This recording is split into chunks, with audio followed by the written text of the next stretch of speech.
go, let's go.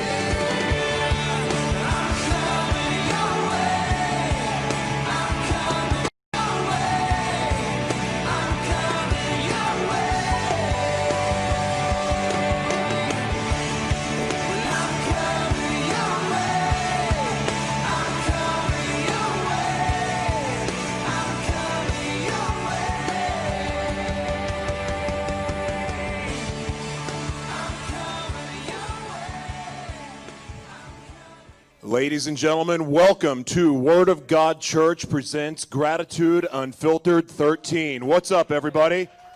How's everyone doing? Welcome. We are live in Oklahoma City, Oklahoma. It is so great to see you, online audience. Welcome from all over the world. God bless you guys, and thank you for being here tonight. This is going to be special. This is going to be something you guys want to share. If you're watching on YouTube right now, hit the subscribe button, share it out with your friends. This is going to be a special, special night. So I want to ask you guys something. Who's believing God for something big in their lives right now? Is that it? What about you online, in audience? You? Are you believing God for something big? I'm believing God for something really, really big.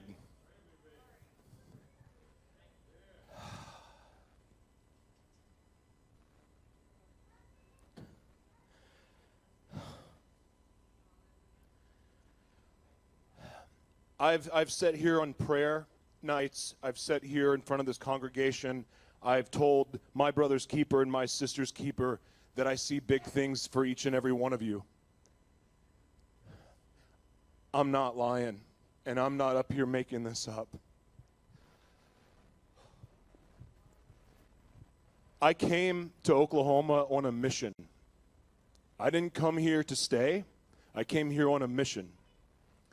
And I was very, very, very blessed to be able to come to this ministry and be a part of this and be fed spiritually and meet my spiritual father and Pastor Castillo.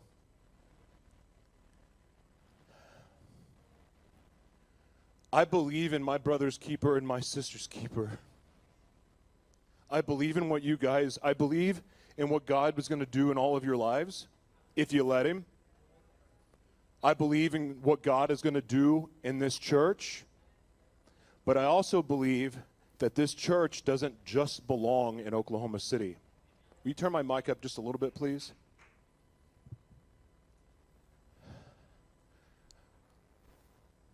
I'm believing God for the next location of Word of God Church and the next chapter of my brother's keeper and my sister's keeper and the next version of Gratitude Unfiltered to be in San Diego, California.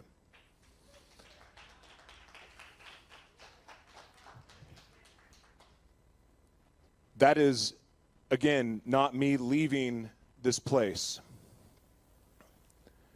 That is me, Word of God, my brother's keeper, my sister's keeper, adding and planting a new chapter, new church, new ministry, a new movement in San Diego. And the reason I'm believing this, because I believe that in San Diego, where, by the way, if you've never been to San Diego, it's called, what is it called? What's Be Classy San Diego? San Diego has a vibe of culturally people blend together. It's a place of collaboration. And having walked the streets, there's some really funny videos of me interviewing random homeless people and just and asking people what they're grateful for from a couple years ago. But there are people there that are dying for a ministry like this. And I've told the pastor for years, or not for years, I've told the pastor since I got here that what I see that this ministry is, this actually would actually resonate more effectively in places like New York City and San Diego and Los Angeles and London, not just in Oklahoma City. But I'm believing that the resources that are going to be provided for Gratitude Unfiltered, for Word of God, and for my brothers and sisters keeper to be able to go to San Diego are also going to help feed and sow back into this ministry to build a new building across the street, to help further to build the programs that are here. I'm believing this. It's a bold vision because I got to be honest with you, I have no idea how it's going to happen. None. I'm believing God for this because he put it on my heart to the point that it's making me vomit and I'm crying every time I think about it. And it's not about me. Yes, Southern California, I call it home. I claim all of Southern California, by the way. Only I would do that. But there is a need there that I'm believing that this is going to have a huge impact. And then from there, it will sprout all over the world. Because that is the place to do it. But at the same time, what I'm believing for the houses, the vans, the new church building, for this program, and also for the people that are a part of this ministry, I believe that this is a training ground for other people to be shipped out. Because, see, I'm not the only one here. Okay? There's people that are sitting here right now. There's people watching online that are going to join this ministry, and they're going to have an opportunity to be a part of these ministries that are planting all over the world. I'm believing God for that. And again, I don't know how. In a bold profession of faith, I'm believing God that this happens in February of 2020, in 3 months. Call me insane, call me crazy, and you may need to lock me up afterwards. But I'm believing God, but it's happening. And I want to talk about this. This matters so much because we've been talking about maturity a lot. The pastor has. Welcome, Pastor. Good to see you. We've been talking about obedience. We've been talking about maturity, and I was researching visions and trying to going, okay, God, are you sure about this? This is the craziest thing you've ever asked me to do. This doesn't even make sense. I mean, it does, but it doesn't. So I was I was researching and trying to find scripture and something to kind of either convince me that I'm nuts or whatever. But I found this. The secret to life's, what does it say here? The secret to life's confusion and problems.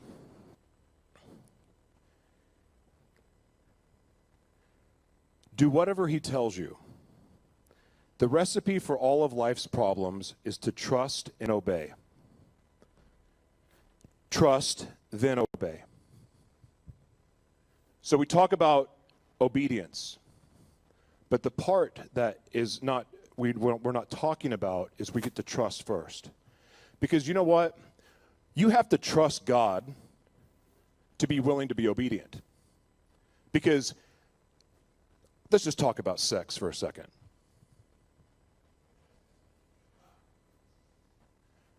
It's funny. It's really, really easy to not drink. It's really, really easy not to do drugs. But you know what's hard? Lust. Sex. It's been my Achilles heel for, since I was 7 years old. When I was first molested. Everything over-sexualized at 7 years old, and all of a sudden it's thoughts. I see breast, and it's it's a fight. I go, Josh, don't look. I mean, the gym is like a freaking disaster sometimes. It's I got to run. I'm running away from people because I don't want to look. But that's obedience. Whatever's tempting you. In the Bible, it says, the one thing it tells you to flee from is lust. There's got to be a reason for it. We talk about soul ties. I've talked about soul ties a lot on here. But there's got to be a reason why God wants us to wait till we're married to have sex. I failed miserably.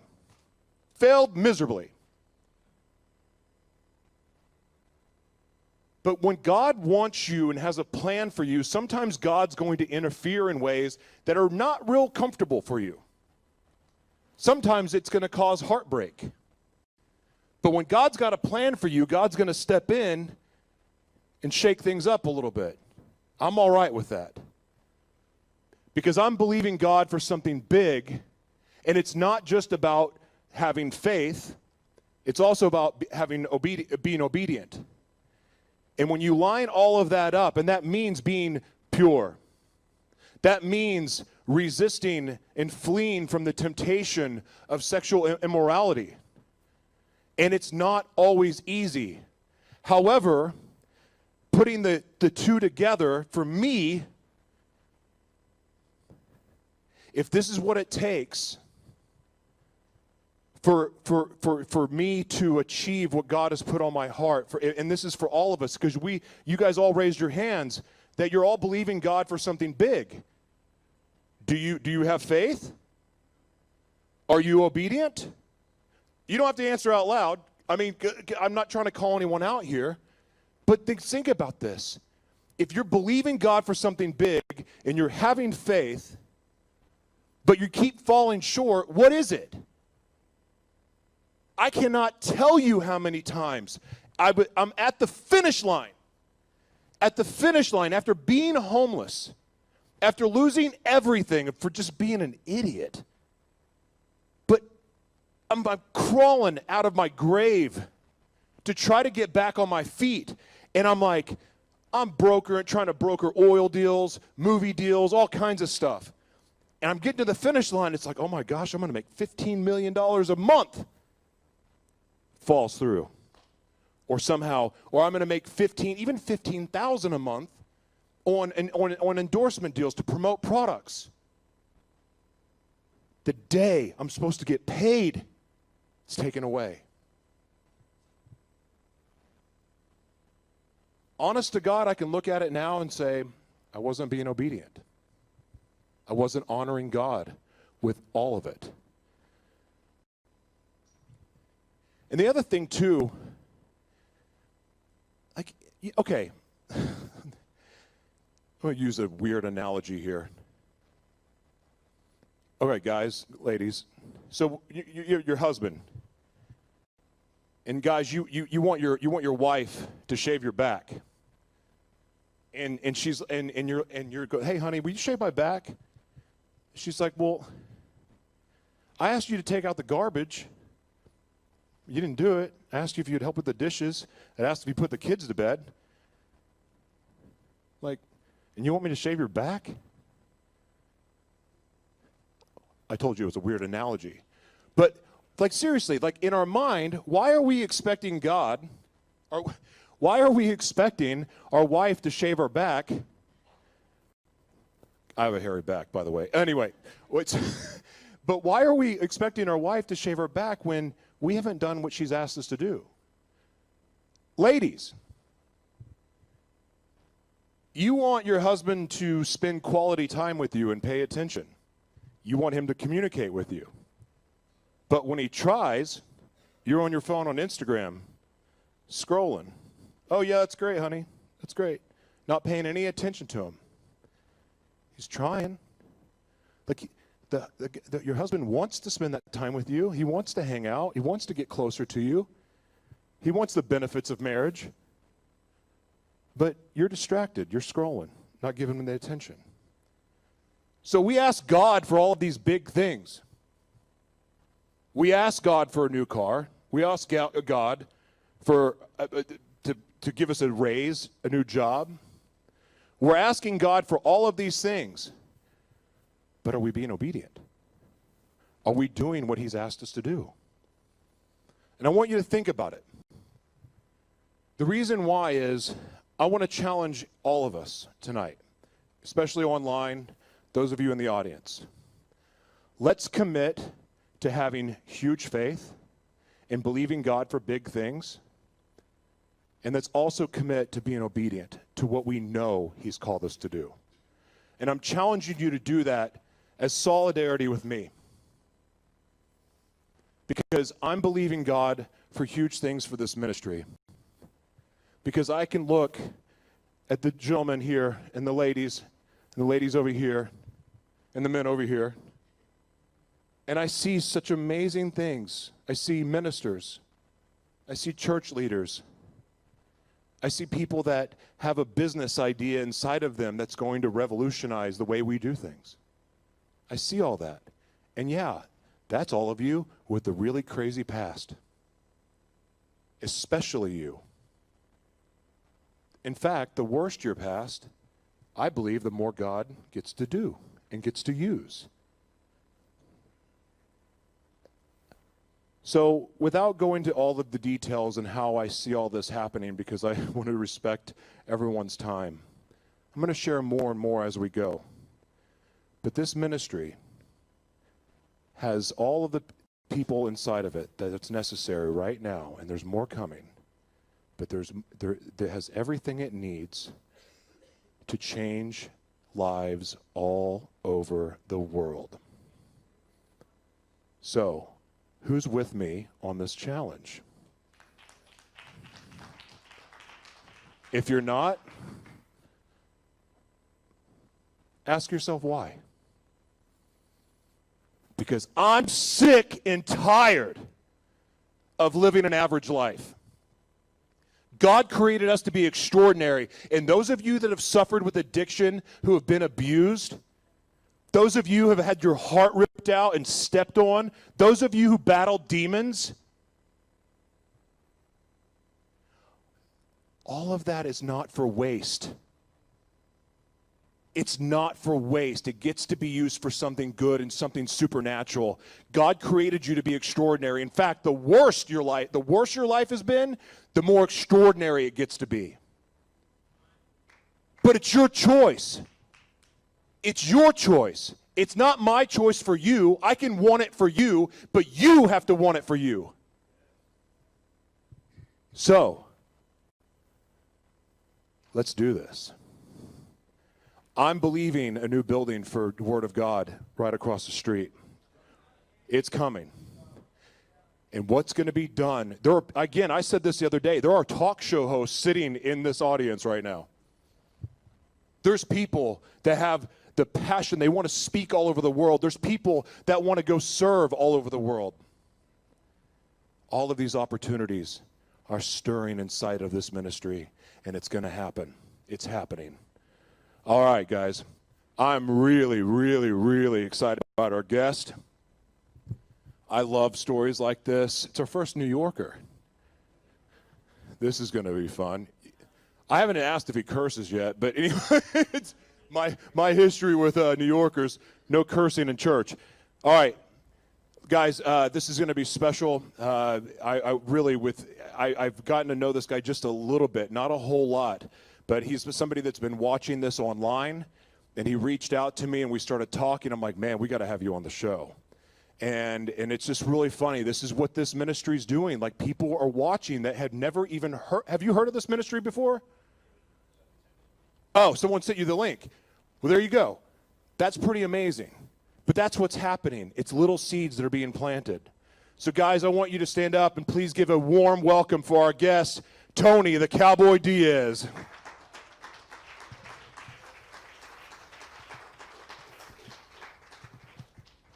Man, I need fingernails. Okay, here we go. How you doing, man? Pretty good, actually. Thank you for being here. Did you come from Tulsa? No, I came from Chandler. Chandler, yeah, okay. It's about, I guess 35 miles, 40 miles from here. And yes, I have a New York accent. Get over it. Well, I like it. He's adding a little flavor to this. Who else? Is anyone else from New York here? Come on, there's got to be one. I thought there was, yeah, okay. There we go. Where? You're from Chandler? My second home. All right. Well, so, how you doing, man? You're good? I'm doing amazing. Where my life has gone and where it's at now from where it was, listening to you speak a few minutes ago, it's scary how much we have in common. I'm grateful. I'm grateful for what God has put into my life. I'm grateful for a lot of things, and when you hear my story, you'll know why. Should I just go ahead and start? I want you to get into it. Because this is one of those that I'm going to ask you questions along, but I'd like for you just to share with the audience your heart. Okay, well, I get emotional, so. Me too. Let's see. I was born and raised in the ghettos of New York City when it was a real ghetto. Now it's everybody, all the yuppies are moving in, and it isn't the ghetto anymore. But I'm the oldest of 5 children. By the time my mother was 21, she had 4 children. She wasn't ready to be a mother, so I had to grow up real fast. I'm the first in my generation. I'm the oldest son of the oldest son. My father is of Puerto Rican descent, and my mother's Irish and German. A lot of people wondered why I turned out to be an alcoholic. So, as I was growing up there, it was pretty rough. I mean, we were so poor, I like to say that we used to have wish sandwiches. We had 2 pieces of bread and we wish we had some meat. There's some people that can relate to that in this Yeah. audience.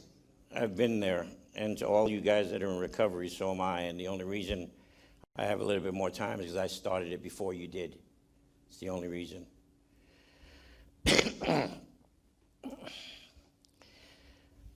I saw a lot of horrible things when I was growing up as a child. Like I said, my dad was the oldest of 10. He had 7 brothers and I had 2 aunts.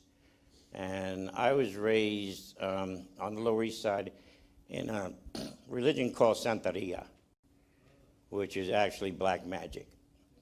And I remember as a kid having to sit there and go through seances, and they had them every week. My mother was raised Catholic. My grandmother was raised Catholic. And the seances used to scare the heck out of me, man. They really did, because they'd sit at this table and put this large jar of alcohol in front of them, and they'd catch a spirit. And they'd wave their hands, and they'd bring out a chicken, cut his head off, and sprinkle it around. And my uncle, one of my uncles was actually like the grand poobah of this. So people used to come to him all the time to put spells on people, to take spells off of people, things of that nature. So it was pretty rough. I actually remember having to step over bodies to get to school. They OD'd in the hallway, and you got to step over them to go to So school. drug use is part of the seances? No, drug use was part of my growing up. Oh, okay. The seances, well, every one of my family members on my father's side, except one aunt, was either an alcoholic or a drug addict. My dad died of kidney failure. Had one uncle freeze to death up on a roof because he was an alcoholic. I've had 3 uncles die of AIDS. Thank you, Slim. Thank you, I appreciate it. You're the man. So it was pretty rough growing up there. Thank God I had my grandmother, my maternal grandmother. And my maternal grandmother was probably the worst alcoholic I've ever seen in my life. But she loved me unconditionally. There was nothing that I can do in her eyes that was wrong. I mean, she was my nana. She was mine. There came a time when my mother, she was still young, she had 4 kids by the time she was 21, she decided to go out partying for 2 weeks and left me with my grandmother. And my grandmother was a raging alcoholic, and we were on welfare. I don't know if anybody remembers the welfare cheese, the scrambled eggs, or the dried milk. Okay? Horrible. So that's horrible, real? horrible. I thought that was a joke, the government No, it's- cheese. They give you a lump of cheese. Cheese sandwiches were good. I don't care what you say. But the carnation milk, I hated. Oh my gosh. So she left us with my grandmother. My grandmother couldn't take it anymore. And she called the precinct, the local precinct there. And she said, come get the kids. I can't take care of them. So I remember my sister Lisa was probably 4 or 5 years old. And I remember the police coming into the house. And my sister freaked out. She ran into the closet. She said, my legal name is Anthony. She says, Anthony, don't let them take him. Don't let them take me. What are they doing here? Don't let them take me. They wound up taking us all down to the police station. And while we were sitting there, this shows you how much I was my grandmother's favorite, I said, Nana, I don't want to go. So she grabbed my hand, and we walked past the sergeant's desk, and she said, we're going to go get some cookies and soda for the rest of the kids. And she kidnapped me. And she took me up to the Bronx to my father's mother. I was the only one that didn't go to foster care. But I had my own misery after that. Talk about that. Well, I guess I was about age 5, and I was being molested by an aunt of mine. And my stepfather caught us, and he used that as a crutch from age 5 to about 13. When you say a crutch, what do you mean? He molested me from age 5 to 13. To the point where, and actually he was the one that passed me my first joint in front of my mother when I was like 12 years old. And that's where the drugs started. It was miserable. It got to the point where by the time I was 14 or 15, I was second questioning my sexuality. And because similar to what you said, I'm not proud of a lot of the things I've done. Have I had homosexual experiences? Yes. Am I proud of it? No. Have I had inappropriate partners? Hundreds. And lust is a thing that I still battle with. I mean, there's no doubt about that. I still battle with that. It's not what I want in my life, but I battle with it. Yeah. The same man was the one who watched him break my mother's nose 3 times. And what scared me the most, I guess when I got older, was that what happens when you're in an abusive relationship like that, you either become a victim or you become the perpetrator. Yeah. And I refuse to be the perpetrator. So. Did you ever set yourself up to be the victim again? No, I became the meanest person you want to know. I stayed lit. Yeah. I stayed high from the time I woke up in the morning till the time I went. If it was made, about the only drug I haven't done was meth, and that was because I got sober before I knew what it was. There's nothing in the index of drugs that I haven't tried. That's straight from hell. Well, I mean, I've OD'd 4 times, clinically dead twice, had to be brought back. You know you're a drug addict when you pass out in your grandmother's bathroom with a needle sticking out of your arm, and she calls the police. And the cops say, well, either you can go to jail or you can go to the hospital. What do you choose? I said, I don't choose either. He said, well, then you can go to jail. I said, no, take me to the hospital. So they took me to the hospital, and they put me up on the stretcher and gave me the Narcan or whatever it is. You know it's bad when as soon as you can pick up your head, you get up, get out of the bed, go home and finish your dope. I laugh about it and say that I used to be able to throw a needle up in the air and stick my arm out, and I'd hit it every time. It's a miserable existence. How did the black magic that you were around, I would imagine that with drug use and then having that also, when you talked about that, I forgot. I used to date, one of the tattoos I have actually, a stripper/witch paid for it. And I remember her doing a spell on me. It was a love spell. And I mean, I had a fascination with that darkness and that evil for a long time. There was I found some strange comfort in it. Mm-hmm. When you were using drugs, did the black magic stuff come into play at all? Well, like I said, I was the oldest child, so I was kind of like the one that they always brought up front to pray over. And I've actually had my uncle say, I see both your legs in casts. And when I was 15, I jumped off a roof to try to jump into a pool and shattered both my heels. So I was in cast that summer. So when you start seeing and hearing, you start believing. When I was living in the ghetto, when I was 18, it was August 13th, 1980. A buddy of mine got into a fight with his girlfriend. The baby got knocked out of the stroller. They took the baby to the hospital, and there was 5 of us on our way walking to the hospital. A car came down the road. He smacked the back of the car and yelled, "Where'd you learn to drive?" Some white guy in a red and plaid shirt came out with a pistol, shot me twice. I was shot twice, and I was running away at the time. So one hit me in the lower thigh, and the other one hit me in the buttocks. Why? He was a drunk New York City police officer. Just got out of a bar, and what he did was when he pulled out his gun, excuse my language, he used racial epithets, let's put it that way. He said, "One of you come towards me now, I dare you." So my buddy Steve, who had the kid, grabbed him, and they fell between 2 cars, and he was in plain clothes. He never said he was a cop. We were all yelling, "Drop the gun, drop the gun, drop the gun." He fired up once in the air. Since we were between the 2 cars, I couldn't run that way, so I turned and ran this way. and he got up in prone position and shot me twice and then took off. I didn't find out he was a police officer until I was in the emergency room, and they handcuffed me to the bed. Wait, so what was the outcome of that, other than me? There was a lawsuit eventually. Then they went ahead and they offered a kid from the ghetto $25,000. Today you could have got millions. But it is what it is.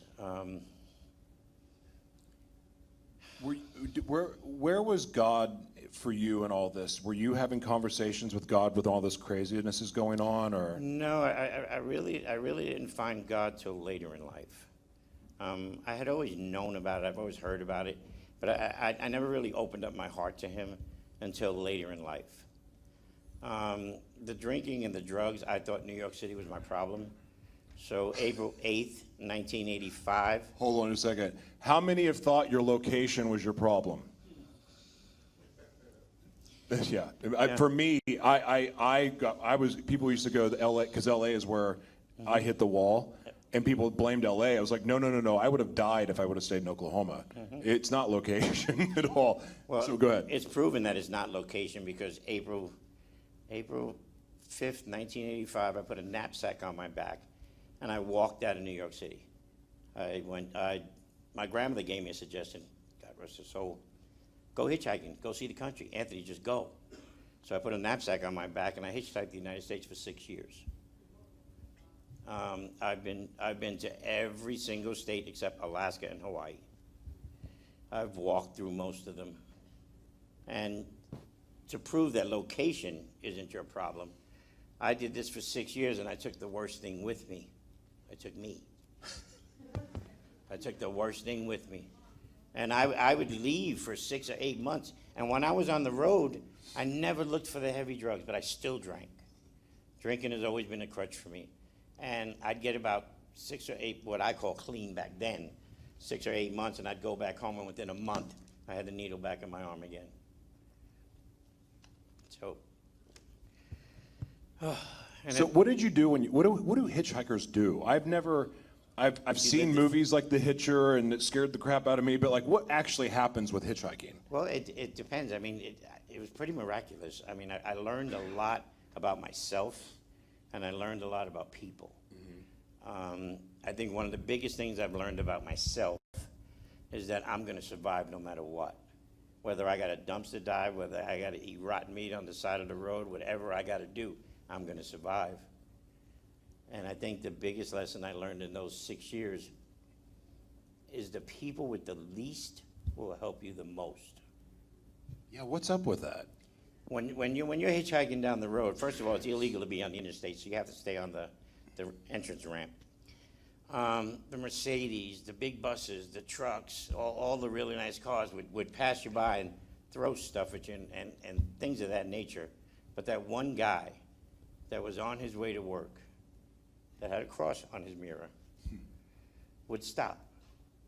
And he'd either give me the lunch he have, or he'd take me to the next area so I can get another ride, or he'd find me a job.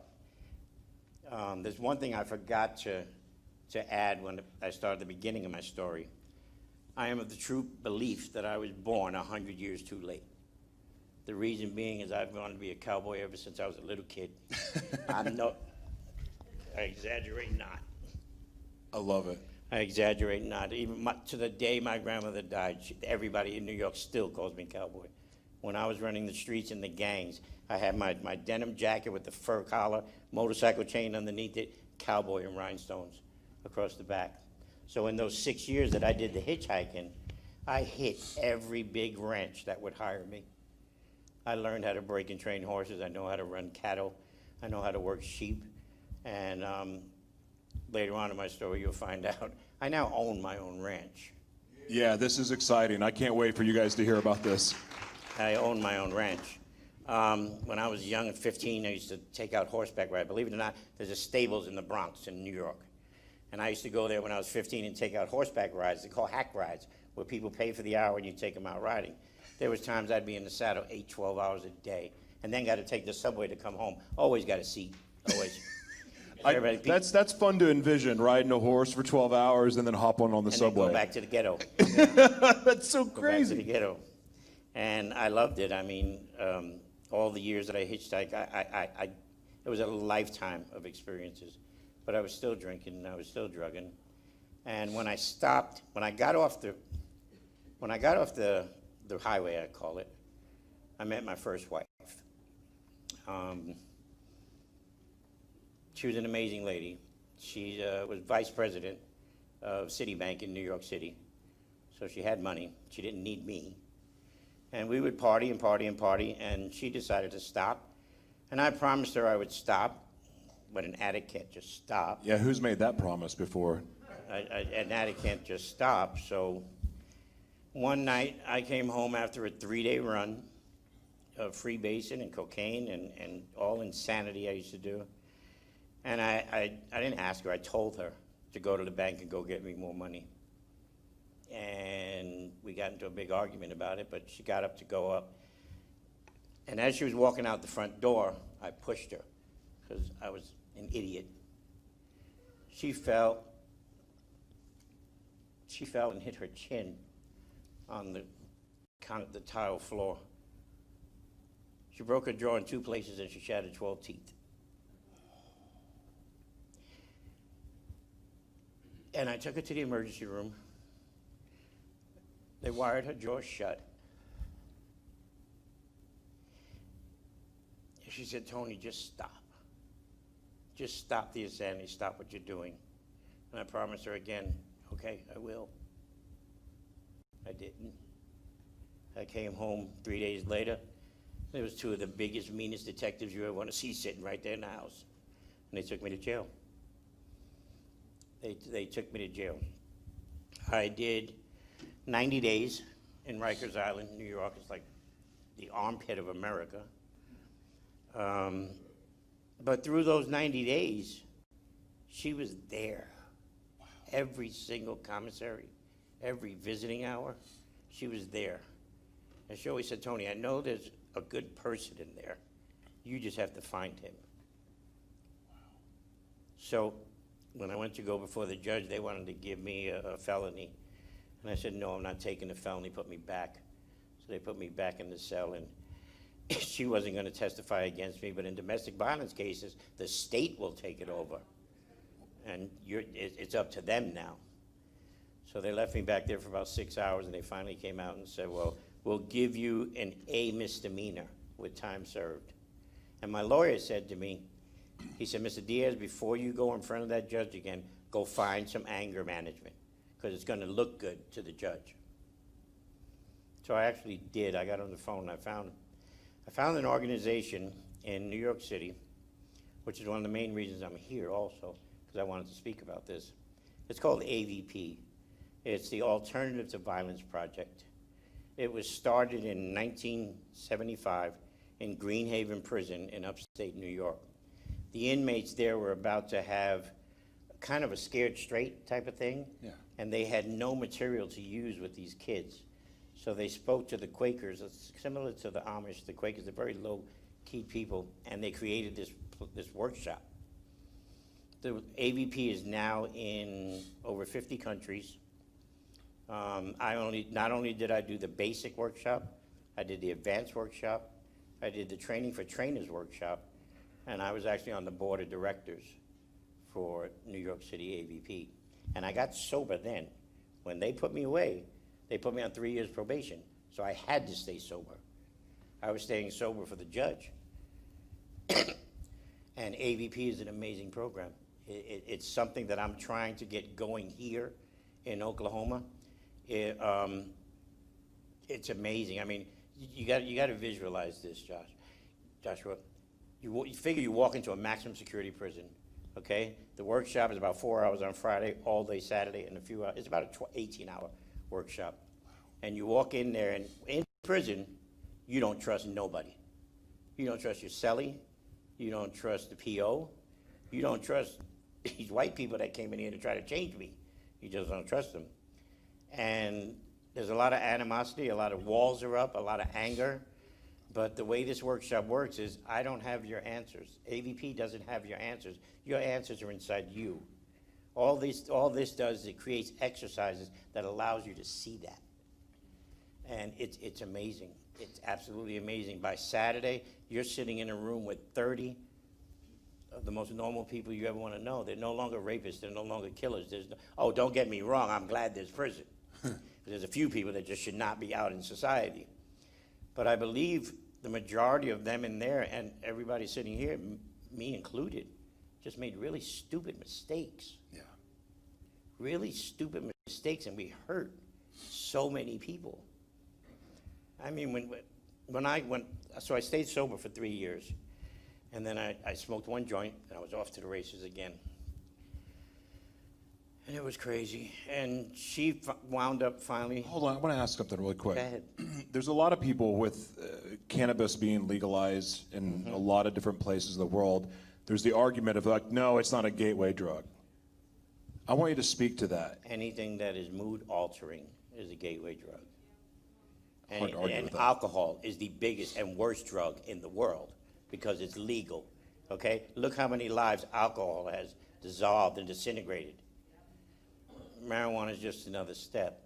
Yeah, I mean, every time I've been in jail, it's alcohol's played a factor. Alcohol is what made me go, you know, I will do cocaine now. Like, I mean, it led, that led to everything. Well, I can say this about alcohol. I've never been arrested sober. I mean, I've never been arrested sober. who's been arrested sober in here?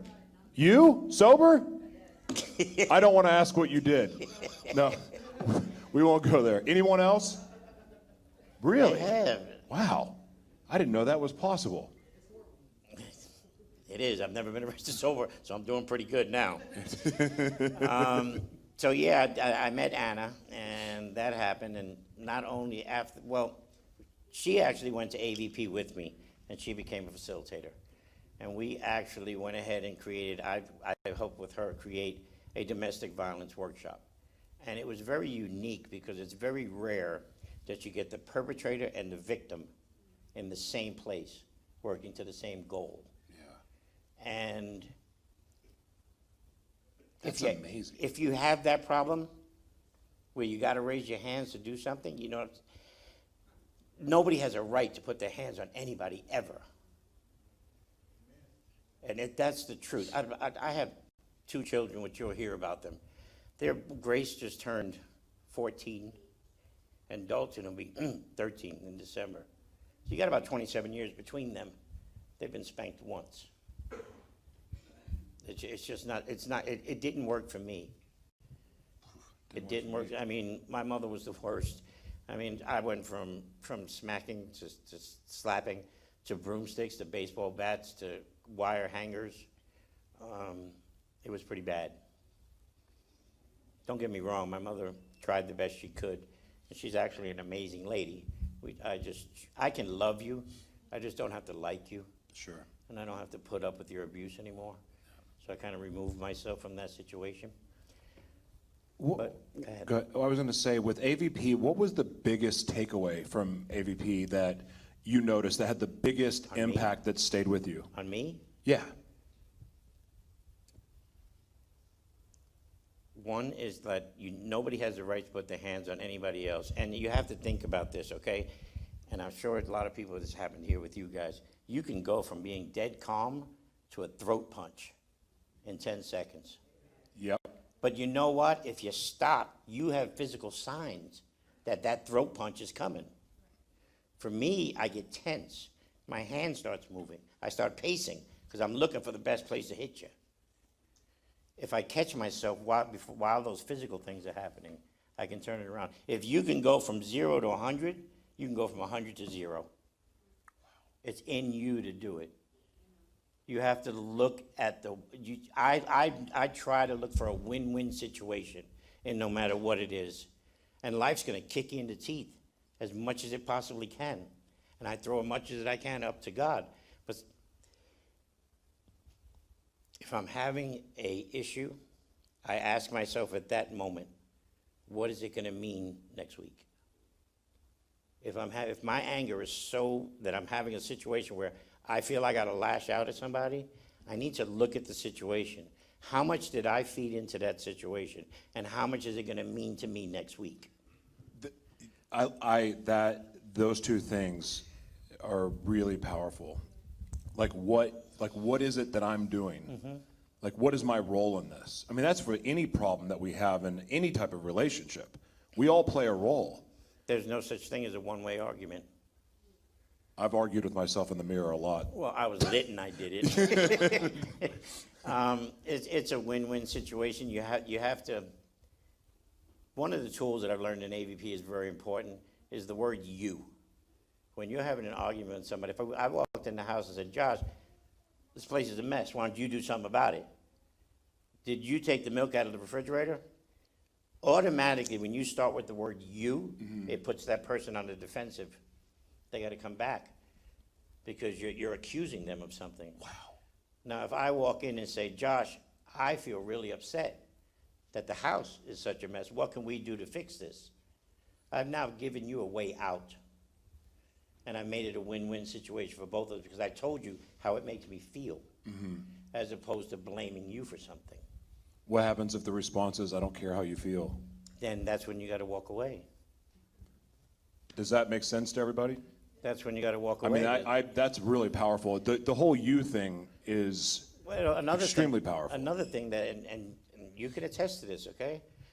When you're having especially when it's in a relationship with your woman or your wife or your husband, okay? When you get into a discussion and an argument, deal with that problem that's at hand. Don't bring up the past.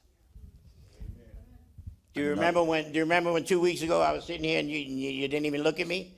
Don't bring up the past. Deal with that particular problem and then move forward. Noted. Will someone write that down for me? Thank you. That's just some of the stuff in AVP that I've learned. Yeah. And I want to get these workshops going in Oklahoma. I'd be more than happy to do one for this ministry, free of charge. The only thing is it's a team effort, so I have to train another 2 or 3 facilitators to do it. There's no big I's and little U's. It's a consensus type deal. More with my story. Let me see. So I divorced Anna. And, well, actually, when I was with Anna, I decided, that's when computers got big, okay, 1995, computers got big, and I decided I want to be a computer tech. So I did.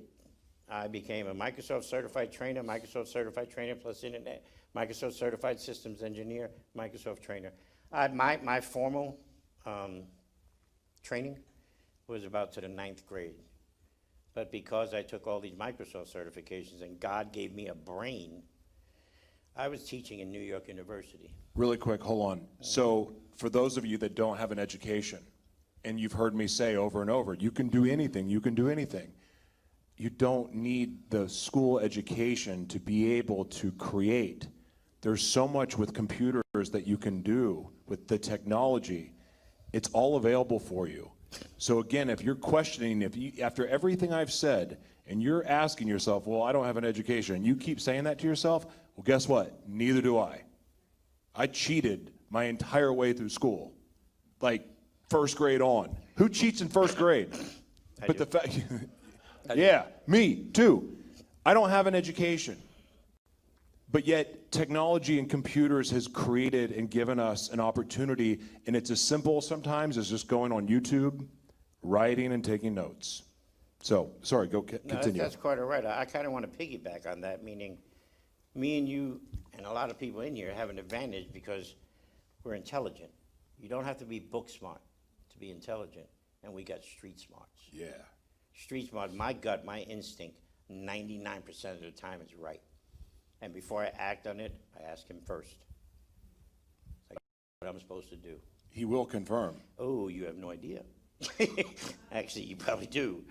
Well, I used to be somebody that didn't wait on God. I would get a thought in my head, and I'm like, oh, this is it, and I would just take off. God will confirm, and you can ask him again. He'll confirm again. Yeah, I totally agree. Totally agree. So I divorced Anna. And about 15 years ago, I packed everything I have in a Chevy Chevette with my dog and made it from Pennsylvania to Tulsa on $100. My sister lived in Tulsa. My sister was going to Bible school there. And I was living with my sister, And I'm very family orientated, extremely family oriented. My nephews and nieces are my world. And me and my sister were doing the online dating thing, the lust thing, okay? She says to me, "You need yourself a good Christian woman, Tony." I was like, "Really?" Online. Oh man, I have No, stories. I said like who? Like your favorite girlfriend? She says, "Yeah." I said, "Okay." She bet me $50 that her girlfriend wouldn't date me. She dated me. She married me and gave me two of the best kids in my life. Praise the Lord. I actually have 4 children. Anthony, who's 36, Cody, who is 27, Grace, and then Dalton. Okay? When I met my second wife, I was still the same idiot. Order of protections. I went back to the drinking. At the end, I was drinking a quart of gut rot in a 12-pack every single day. Wait, what's gut rot? The cheapest stuff you can buy to drink. Oh. Gasoline, diesel fuel, whatever. It's just nasty. And it was bad. Well, it got so bad that every time I went to the bathroom, I was excreting blood. Oh. I was down. I was dying. There's no doubt I was dying. And we were being evicted. Some other legal stuff happened, and my ex-wife, now my second ex-wife, decided that she would do something about it, and she went to her church, and she had Pastor Dave Roberson of the Family Prayer Center in Tulsa come out to the house to talk to me. That's always scary when the pastor comes to your house. Oh, yeah. Well, my daughter was just 2 months old, my daughter Grace. I need to tell you that Grace is named after a sister of mine who was murdered when she was 16 in New York City. I always promised myself if I had a little girl, I would name her Grace. And I kept the promise. So the pastor comes over to the house. It's 2 months. Grace is 2 months old, and we were being evicted. I was laying on the couch, throwing up blood, coming out all ends. And Pastor Dave says to me, he says, "Tony, do you want some help?" I said, "I need help, Pastor. I got that little girl right there I got to raise." So he says to me, "I have to lay hands on you." I said, "I'm from New York. Nobody puts their hands on me." He's like, "No, not like that." He said, "No, not like that." So I said, "Okay, hang on a minute, Pastor." And I picked up my little girl. And I was in the living room in Tulsa. And he laid hands on me. And he started speaking in tongues and doing some weird stuff. But you know what? 2 days later, I stopped drinking. I stopped drinking. Two weeks ago, I just celebrated 14 years. Wow.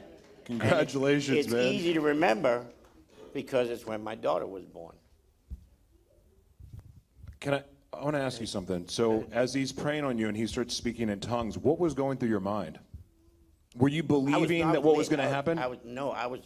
Something happened. I was too polluted at the time to really understand. Sure. We had to go to a court case for my other stepdaughter, and from the courtroom, I went to a Christian rehab in Texas, and I stayed there for 3 or 4 weeks, and then that didn't work out too well, so I hitchhiked back.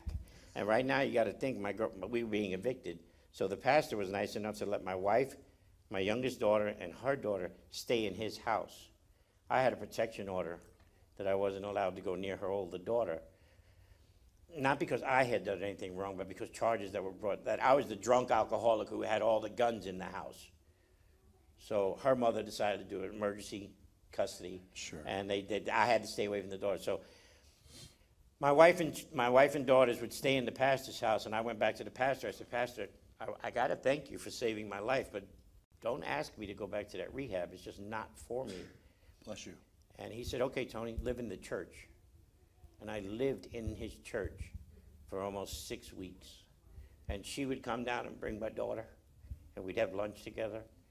And I went ahead and I rented our first home, and I haven't looked back. At what point did you surrender your life to Christ? When my daughter was born. At that time when my daughter was born. I've taken my will back, and I've gotten smacked around for it. I mean, God will do that. Oh, yeah, yeah.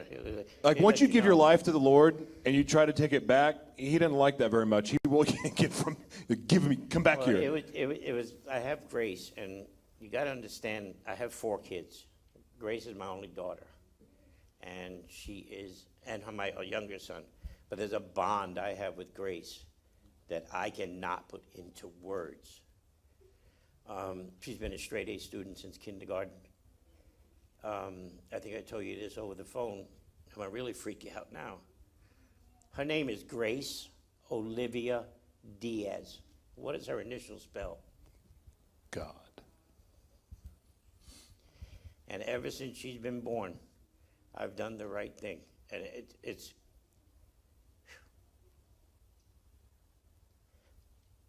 there was a time when she was in first grade, I guess.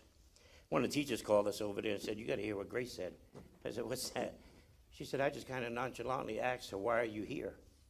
And Grace looked us straight in the face. Said, "Because God sent me here to save my dad." And she has. She has. And my son Dalton is like my mini-me. See, God finally gave me a chance to be a good father, because I wasn't before.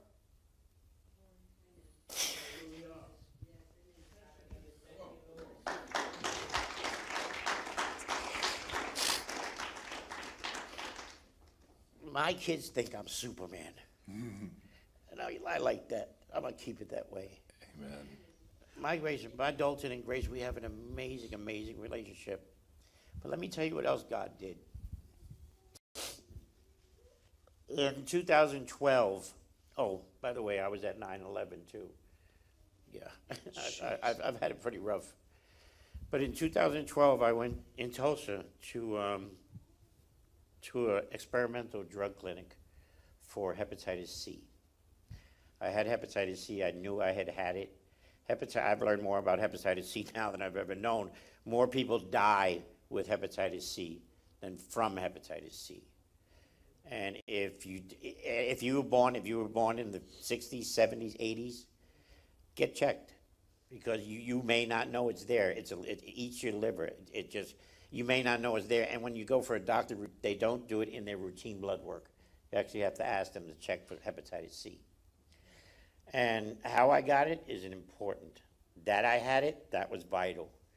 So I went to an experimental drug clinic, and they put me on, it was actually a form of chemotherapy, is what it was. I had to give myself a shot every week and take 7 different pills every day. And it was miserable. I mean, I'd have to time it. I would take them on Friday because I still had a mortgage to pay. I still had kids to take care of. I still had a wife to live with. And Grace used to come in, and Dalton used to come in. Dalton, my son, would come in and say, "Dad, you need special hugs." And that's what got me through it. That's what got me through that. And I promise, Grace, I've asked God so many times. I'm like, "God, I know I have shortcomings. I know I have lust issues. I know I'm not the perfect being. I will never be perfect. Just let me be a better person for these kids." Because there comes a point in your life where you have to figure out what your purpose is. You have to figure out, see, my purpose is to become a better father and to spread the word to God and recovery to everybody else, because that's the only way my past makes sense. Ooh, that's powerful. It's true. I went like you're making life happen for you, not to you. I went through all that misery so I can sit here today and say, you don't have to do it anymore. You don't have to do it anymore. And it's only you that's going to stop you.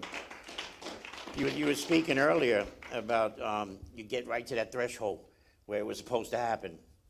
That you've asked God all these things and you get to that threshold and it doesn't happen. God didn't stop it, you did.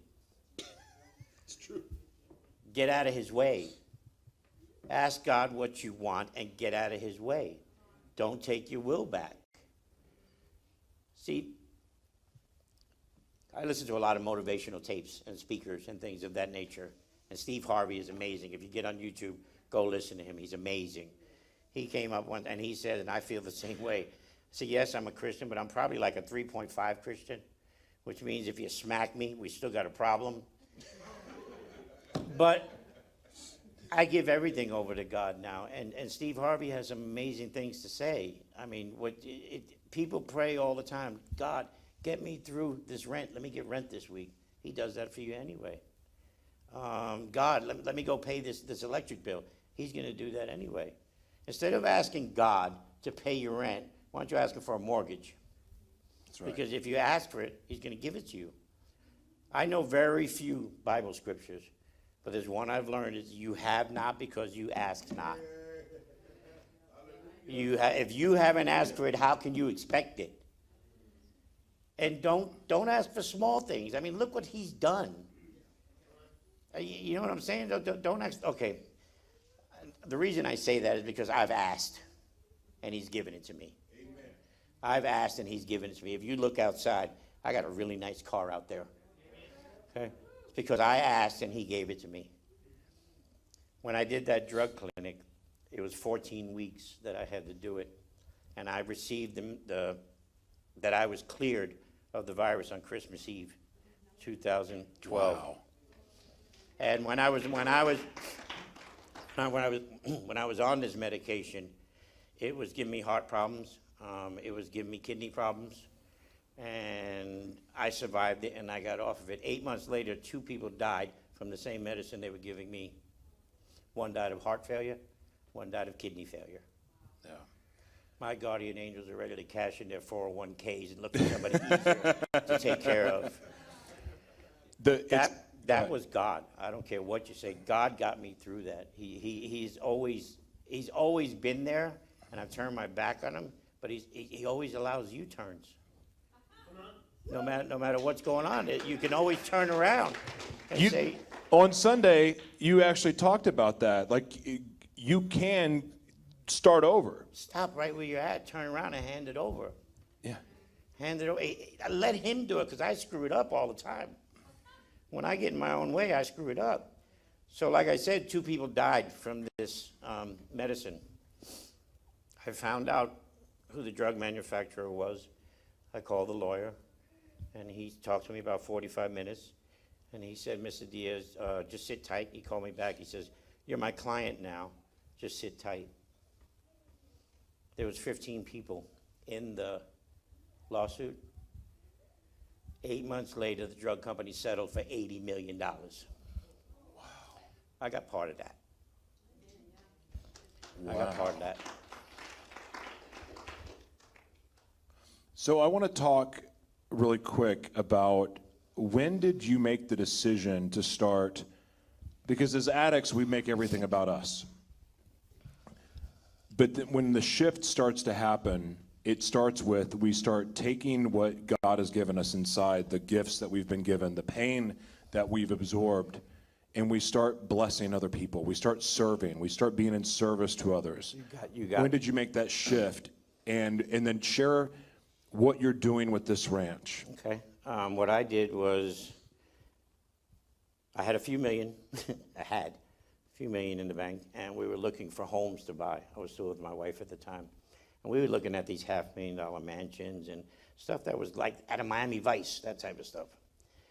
And it just wasn't working. So I looked on the internet one day, and I found an Old West cowboy town that was for sale. I own a ranch in Chandler, Oklahoma that used to be an Old West bed and breakfast. I've got 9 cabins on my property. I got the sheriff's cabin, the saloon, the bordello, the trappers, the schoolhouse, and the gambler's cabin. And I live up on the hill in a double A-frame home, 3,000 square feet.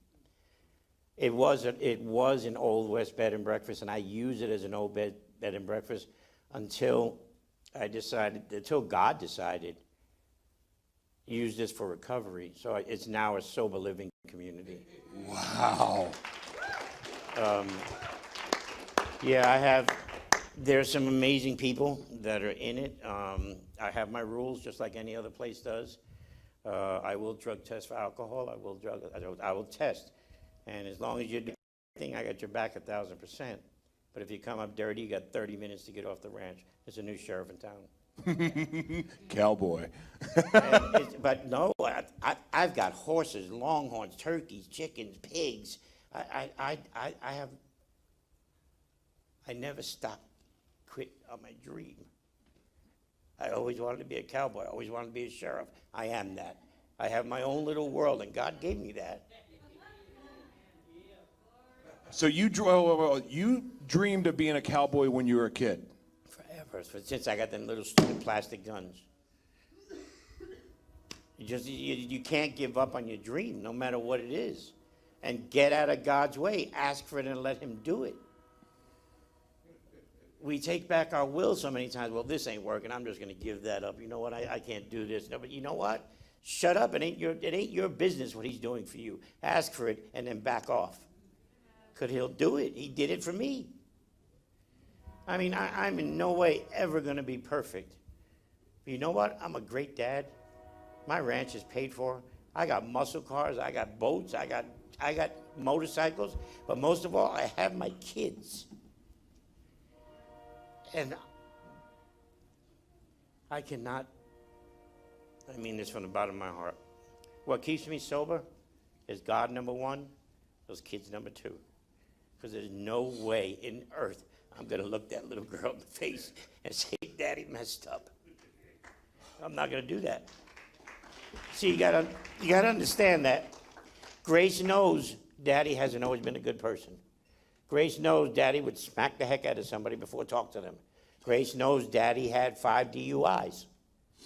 Grace knows that I haven't always been a good person, but Grace knows I stopped when she was born. And Dalton, my son, never has to go through that abuse. Never has to go through the sexual abuse, the physical abuse, the drinking and drugs. The greatest thing my kids love to do with me is go to meetings.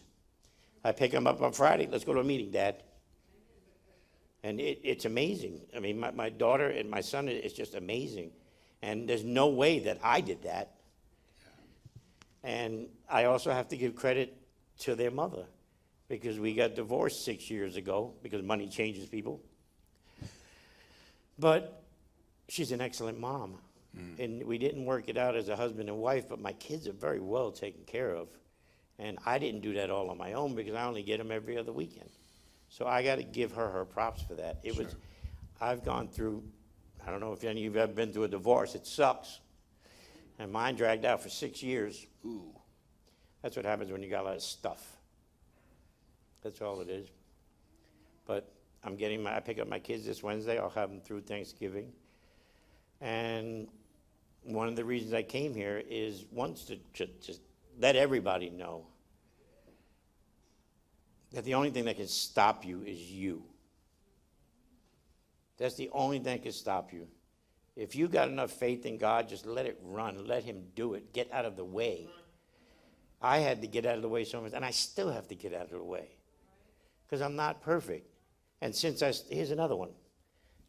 Since I stopped using my hands, I don't physically hit anybody anymore. My tongue has grown muscles. I kid you not. I can say something and make you feel this small, that fast, but try to catch myself before doing it. Yeah. And if I do slip, I apologize for it. Amen. Yeah. Amen. Because Jesus' greatest role was serving. And that's what I try to do. That's why I'm sitting here. Because I'm trying to give you the message that I don't care where you come from, what has been done to you, who has done it to you. You don't have to stay stuck there. You don't have to stay stuck there. Just move on. Move on. I mean, when I turned 30 years old, I don't know, but okay. When I turned 30 years old, my second son was born, Cody. And I went to go pick up Cody one time when he was about a year old. And I got a flashback. I got a flashback of the abuse that was done to me. And it scared me. It scared me. Not because I was going to hurt my kid, but because that flashback came back. I was 30 years old. I was no longer a little kid. I went and faced my perpetrator. I went right to his job and pulled him out of it. I said, listen to me. And he did. He started with the apologies. He started with the I'm sorries and stuff like that. you know what, it's my turn to talk, shut up. And I actually said to him, I said, I hate what you did, but I don't hate you. I said, who am I to not give you forgiveness when I've asked for so much of it?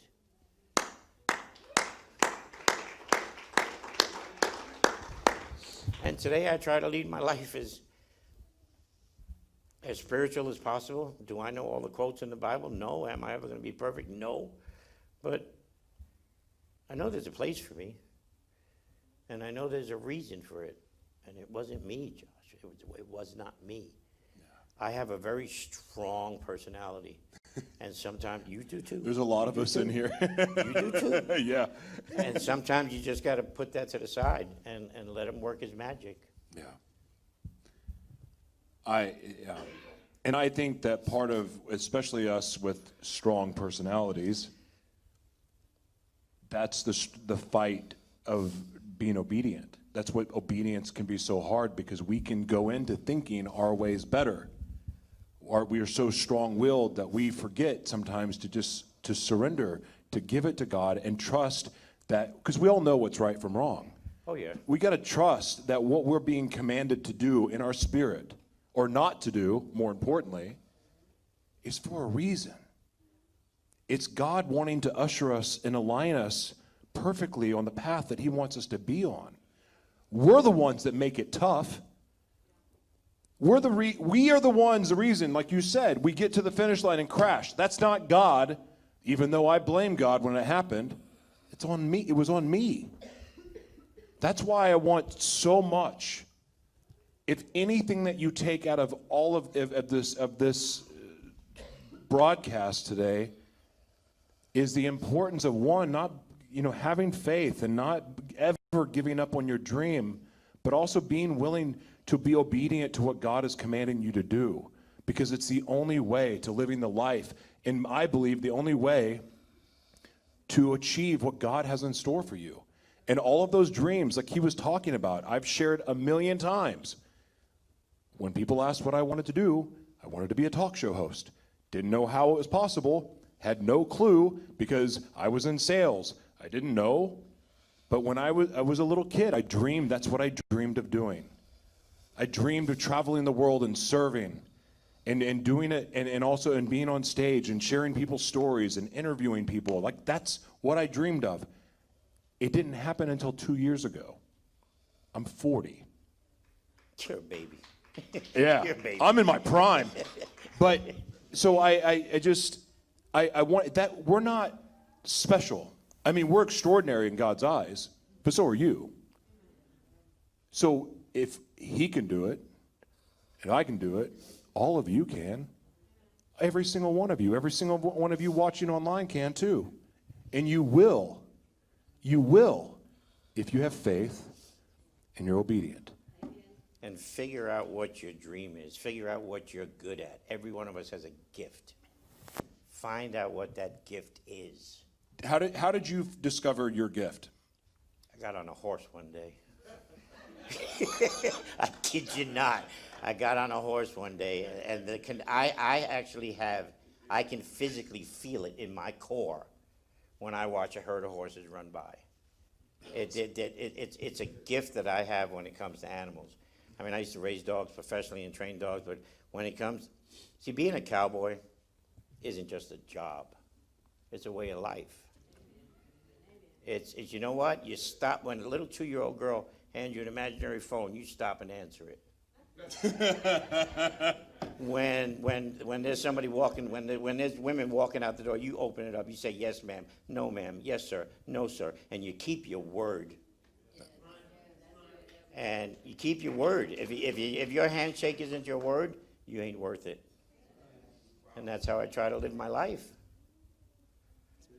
I'm really going to get you. I'm going to give you goose pimples now. Okay? I already have them. The name of my ranch is White Buffalo Ranch. The reason I named it White Buffalo Ranch is if you look back in history, the white buffalo is very sacred to the Native Americans. It's all about unity. It's all about family. It's all about not taking more than you use and give back more than you take. Being a good steward. Yeah. Wow. So I try. Yeah.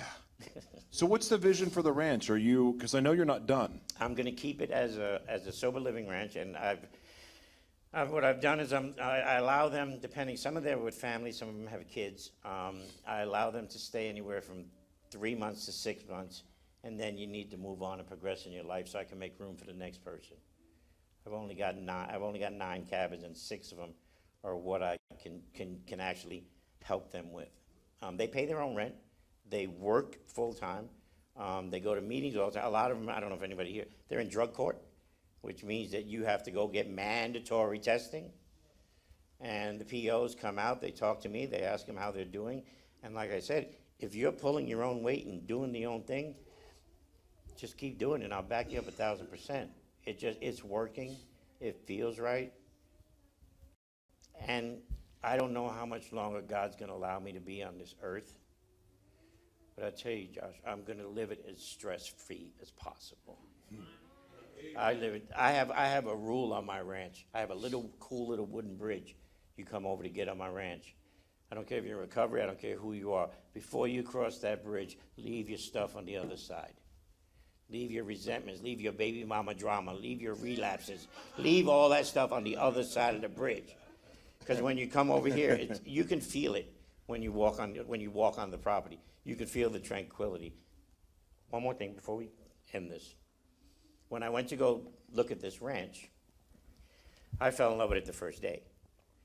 I looked at it, I fell in love with it, went back home, came back the next day and looked at it with my carpenter's eye, because I also build custom kitchens. It's another one of my talents. I went walking on this property. I was walking and I stopped. I literally stopped and said, God, is this what you want me to do? Behind my property is a 17-acre stretch that has been designated and donated to the Girl Scouts for the past 50 years. I happened to walk on the path back there, and I will kid you not, there are signs on a post, signs, about 7 or 8 of them. And it says, welcome. This is what you're meant to do. Take care of other people. Do what God wants you to do. And it's written out. I will send you pictures of there's signs. God has to hit me with a sledgehammer. Me too. He has to hit me with a sledgehammer. And it was like, okay, this is it. This is what I'm supposed to do. And the next day I went and I paid cash. And I've had it ever since. I've had to mortgage it to get some stuff done. But I just recently paid it off again. So it's something I'm supposed to have. Praise the Lord. It's something to give my kids. A lot of us don't come from, especially we don't come from money. Mom and Dad didn't leave me anything. But I've got a legacy that I can leave them. And it's like, I always tell them, Grace, you know what? Money's not going to buy you happiness. But it's a lot better than crying in your own house than it is out on the street. It's true. That's about all I got. God bless you, man. Thank you, John. Thank you so much for being here. Thank you. Give it up for Tony, everybody. Oh. Wow. You know, finding your purpose, and the pastors talked about this too. There's so many of you. How many of you know what your purpose is? There's a lot of hands that are not raised. That, don't worry. You find your purpose through serving. Show up and volunteer. Your gifts will come out of you. Because for me, and every time that times were tough for me, you know, they talk about tithing. When money's tight, you give anyway. When you're struggling and you feel down, you're depressed, you just went through a divorce, you've lost someone special to you, the best thing you can do is go serve somebody. It's not about you. You can serve and you can give and you can do anything you can just to get, in spite of yourself sometimes. Sometimes you're not going to feel like it. But serve, show up and volunteer somewhere. Your gifts will reveal themselves. It comes out of you naturally because it's the thing that you feel bubble up inside of you that makes you feel the most joy, and you get excited about it, and then you want to do it again. And it may not happen the first time, but serve. Because it's too easy to get stuck on poor me. There is a way out, and I promise you right now that if you serve, you will find a way out. And it could be as simple as sitting next to somebody that you see down and to say, how can I pray for you? Or how you doing? It could be something so simple. But if you ask, Lord, Father God, give me, show me where I can serve someone today. Show me somewhere where I can show the love of God. Give me an opportunity to be an example of what you've done in my life. God will, he answers prayers if you ask him. Life is not about, I'll just speak for me. Life's not about me. The visions that God gives me are not about me. I get to enjoy what I'm doing, but my visions are not about me. Your gifts are not about you. They're for other people. Your story that you're holding inside of you, your testimony, the thing you're scared to share, that thing you're hiding and you're keeping secret, set it free. Because your testimony is not even about you. It's not.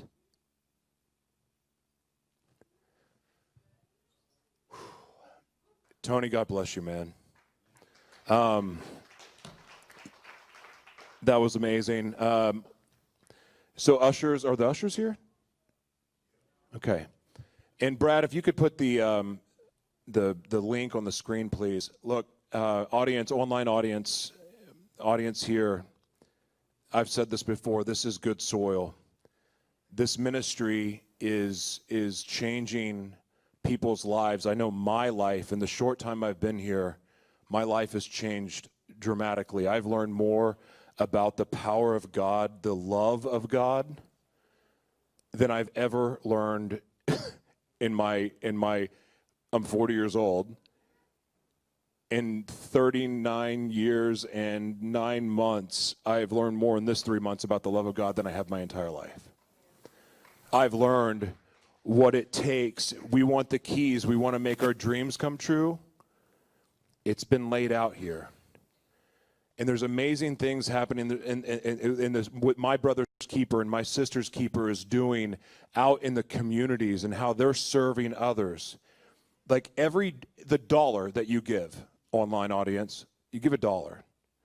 That dollar, $5, $10, whatever you can give, I'm telling you right now, it is going into, and you're going to see some examples coming up, but it's going into helping other people that are in the streets. This ministry is not about help us here. It's help us here so that we can go out and help other people. Because that's what it's about. It's all about the outreach. It's not about internally we need all of this fancy stuff. It's not about that. It's about help us out so we can go out and serve more. Because this is a church full of servant warriors.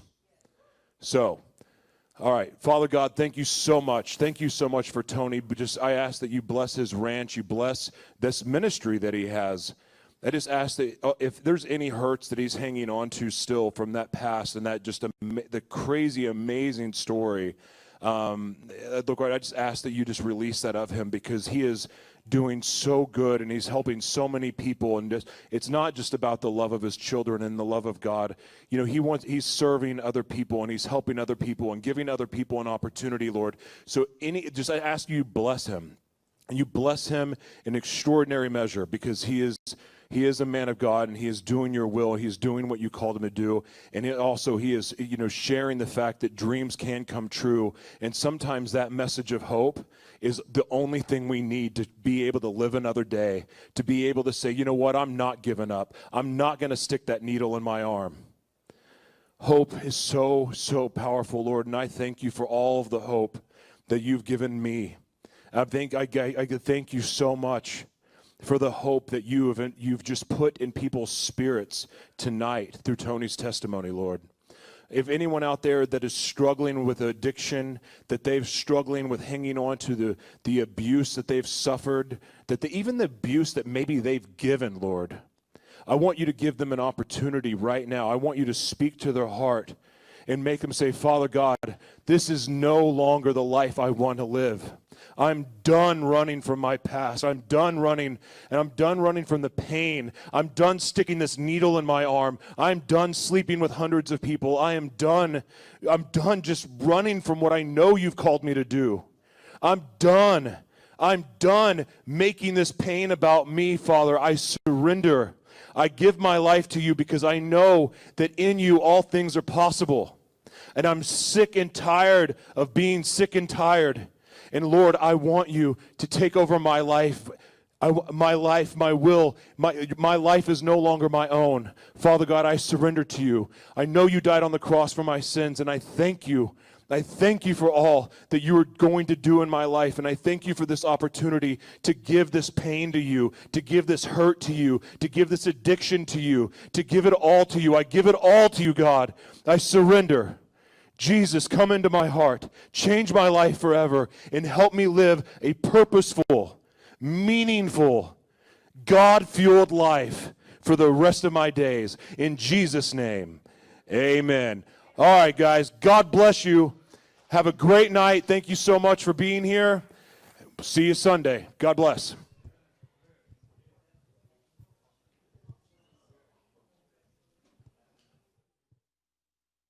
Being an African American, you know, the struggle, things that people have went through over the years to put you in the position, because each generation should do better than the last. You know, I can even think back to my mother and father. You know, my father grew up on a farm. My grandfather was a sharecropper. So my father went off to college, and I mean, he went off with nothing. So you imagine, even if you take yourself back, Cedric, to 18, imagine just walking out the door and you don't know how you're going to eat the next day. You just say, hey, I'm going to school. I'm gonna fill out this application. I'm gonna pick up a job in the cafeteria, which is what he did. And you know, he cleaned his clothes every day like in the sink. I mean, he was down south, so it wasn't cold, but he was actually outside in the elements. Right. He was very fortunate that he had phys ed as one of his classes as a freshman. My father could play basketball, he could play baseball. He ended up getting discovered in phys ed class while he washing his clothes every day in his sink. And they ended up offering him a partial scholarship to help get him through college. But he walked off from the farm. You know, my grandfather told him, I don't have any money for you. You know what I'm saying? I don't have anything. My father said, don't worry about it. I'm gonna figure it out. And that's what he did. That's why it was so important for me, because when it was time for me to go to college, my father was paying my tuition for me. And I looked at it as this is gonna be a disgrace for me not to graduate from college when you had that kind of sacrifice. Same thing with my mother. My mother grew up down on Outlet, on 55th down there. And again, you know, not a very affluent family. She took a different technique in order to get her scholarship through school, which was she went strictly academics. She ended up with a full ride to Wilberforce. So that's where she went to college. So that's another thing that I would think would be important. You have to be able to look at your students and really believe in them. You know, I believe that you all could do it because I had examples ahead of me who had done it. So I knew you could rise from anything. You just need somebody to believe in it. If your teacher doesn't believe in you, they're not going to push you because guess what? They don't think you can do it anyway. So you got to believe in the kids. You got to care about the kids. You know, this is my legacy. You know, I'm getting to the end of my career now. I had you 20 years ago. So this is getting, you know, to the point where when it's time for me to pass on, I'm going to think back to what did I do? Did I make a difference? Did I help anybody? I know in high school, that was our motto, go mad. That's what the principal used to tell us. And that meant make a difference. And so as we go out here into the world, you know, go mad. And so I look and I mean, I got on Facebook and as you know, I don't do a lot of posting, but I do keep up with what you all are doing. And I mean, nothing makes me happier than when I see you guys having some success. When I see y'all taking care of y'all families, traveling around the world, doing what y'all doing. I mean, nothing makes me happier. When I walk into a hospital or into a business and there one of you all are standing behind the counter and a lot of times I do hear the, thanks, Mr. Harvey, you made a difference. I remember going to pick up prescriptions for my mother.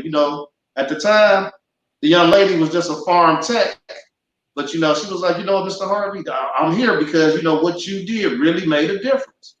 I think even one of your classmates is teaching in the district now. He's teaching in Garrett Morgan, and he said the experience that he had. He actually asked me, "Do I still do all the things that I did when he was a student there at Audubon?" So, because he remembered that, it made a difference, and I'm glad to see him successful now. He's teaching, and he can take care of his family now. Right.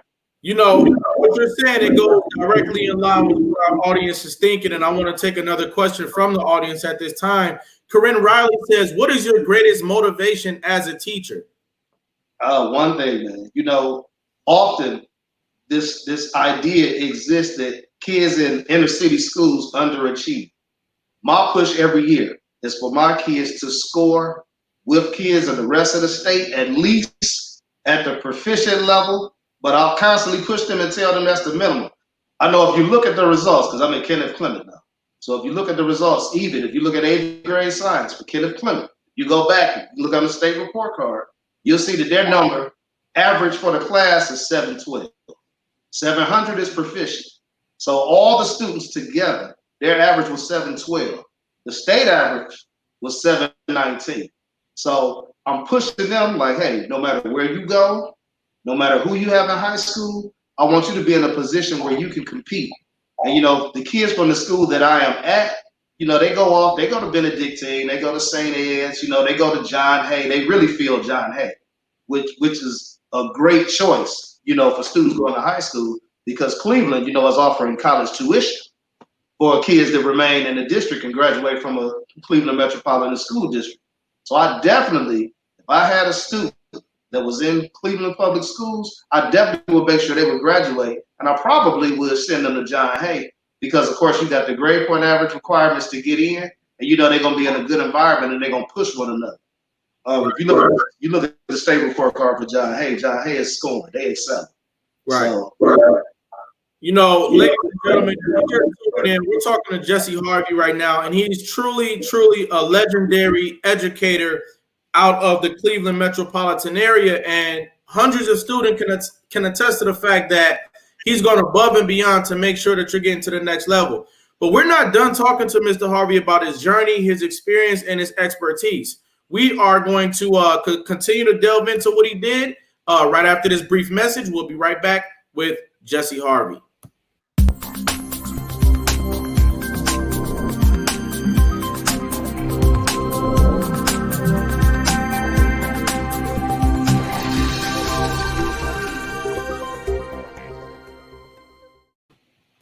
America's Next Motivator, Monday, Wednesday, and Friday at 5 p.m. Eastern, Tuesday and Thursday at 10 a.m. Eastern. America's Next Motivator, hosted by Cedric Riley and sponsored by our good friends over at 4D Healthware. And we're back. Now, Mr. Harvey, I would like to know, Jesse Harvey rather, how did you keep coming back day after day after day? Weren't those classrooms full? What was the ratio versus the reality in your early days at Audubon? average class size was probably 30 to 1. But I will say, what does that mean? 30 students in the classroom to one teacher was pretty much the average class size. And in the event, if you had teachers absent and there weren't subs available, you may have to double up when you had to put another class or half of that class or a portion of that class in there with your classroom. So there definitely were very large classes where you had 30, maybe even 40 kids in your classroom at a time. 40 kids. That's correct. 40 kids. So, and I looked at it and I used to tell kids, I don't care if it's one kid in here or 300. Because, you go to a college campus and guess what? You got 300 kids in the classroom with one teacher. I let them know we were here, we about business, let's get it done. And kids really, they bought into that.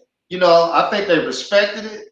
They would come in and you will see a large number of kids in there. I'm not gonna say it was perfectly quiet and everybody was an angel, but it was still an environment where learning could take place. And so, and I want to commend, the kids of Cleveland Metropolitan School District for that, because they could have took advantage of that situation. But I know at Audubon, one thing I can say about the kids that were there, and particularly at AJ Rickoff, because that's where I had boys and girls, because Kenneth Clement is all boys.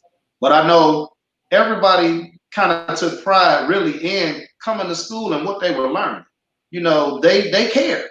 They cared. And that made me care even more, because I knew it meant something. What I was doing meant something to these kids. Right. But what I also would like to speak to is how you set a certain type of tone in the beginning, meaning on the first day in your class, you set a tone by introducing yourself, using humor, using charisma, but being strict and firm about what you were there to do.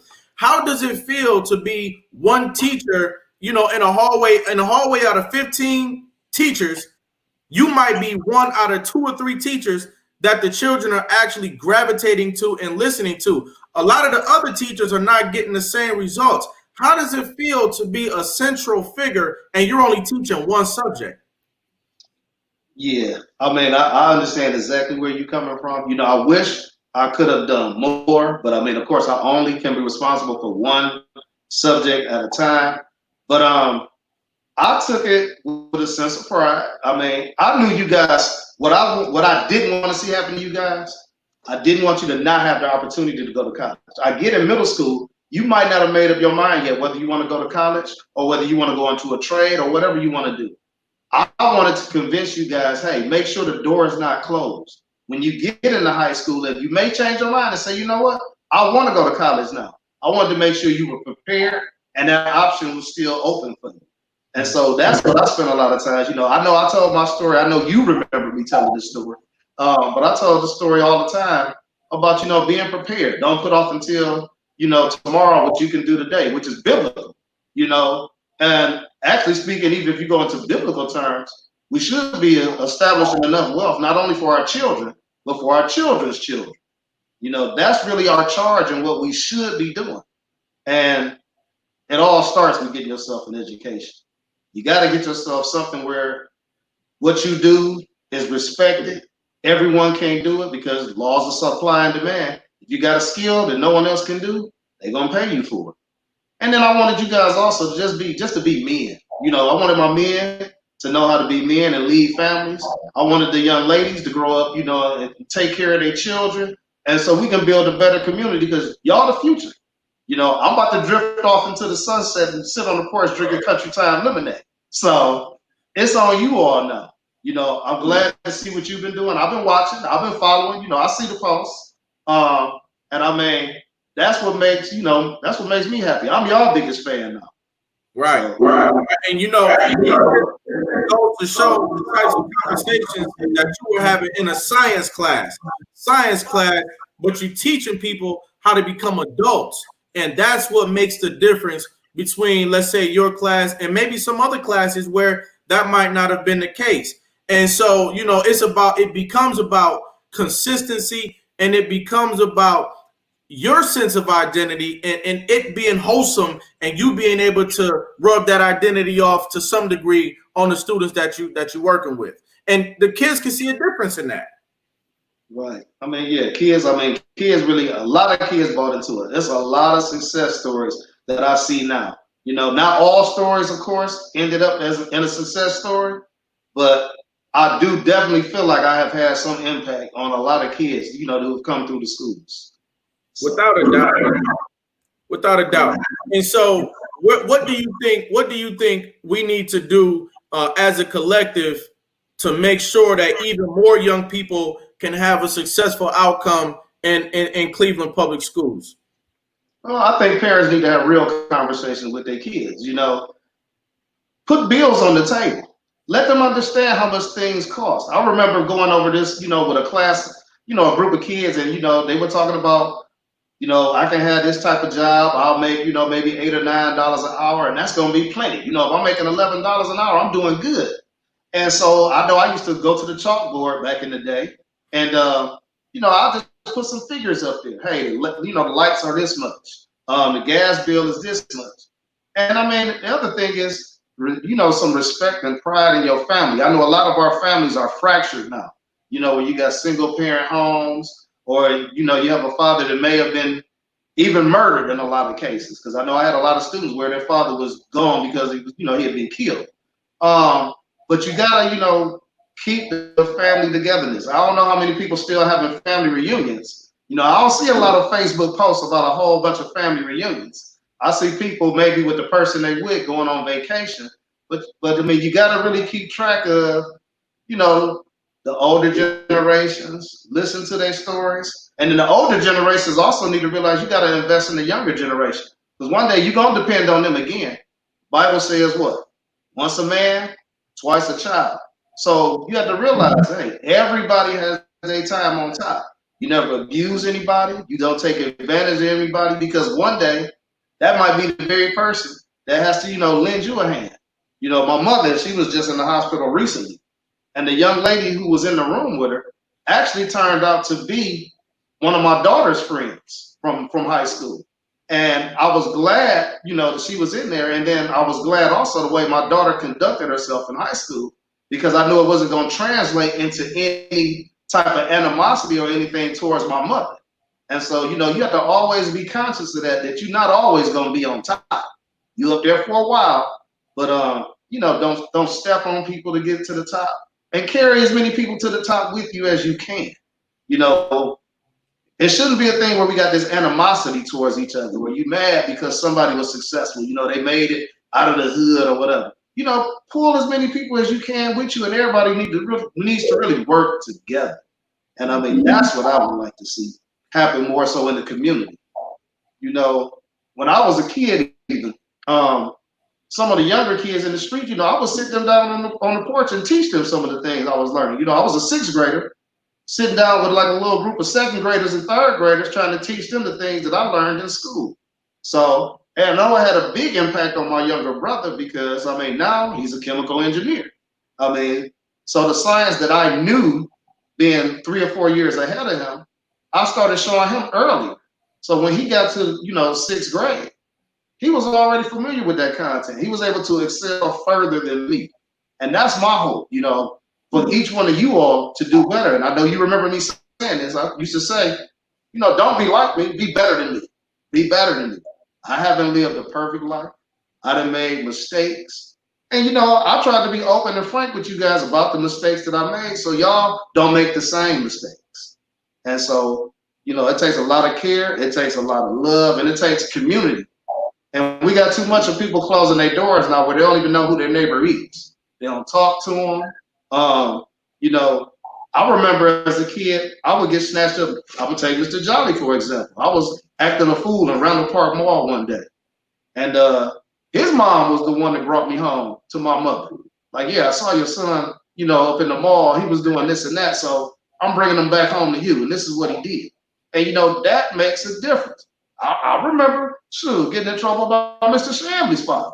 And by getting in trouble, you might went ahead, you might have got yourself yanked up. And it wasn't a sense of, don't put your hands on my kids and blah, blah, blah. It was a community. But the reason why that respect existed was because the adults in the neighborhood talked to each other as well. They knew who their neighbor was. It wasn't a stranger that was grabbing your kid. It was somebody you had built a relationship with. You had broke bread with. You done talked to, on a regular basis. And that makes a big difference in a community. And so our community has some work to do.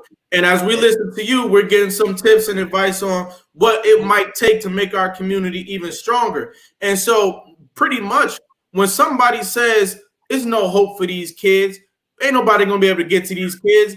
These kids are a lost cause. You don't buy into that, do you? I don't believe it one bit. Remember, that was the first thing I said you need to be a successful teacher. You got to believe. Walter Dean Myers, if you think you are beaten, you are. If you think you dare not, you don't. If you like to win, but you think you can't, it's almost certain you won't. Life's battles aren't always won by the stronger or faster man. But sooner or later, the man who wins is the man who thinks he can. So it all starts with believing in yourself. And then, you put in the work. Yeah, you're only one person. I get that. Try to link up with one more person. If each person gravitates and grabs one more person in that chain, hey, eventually, guess what? You got the whole neighborhood locked up.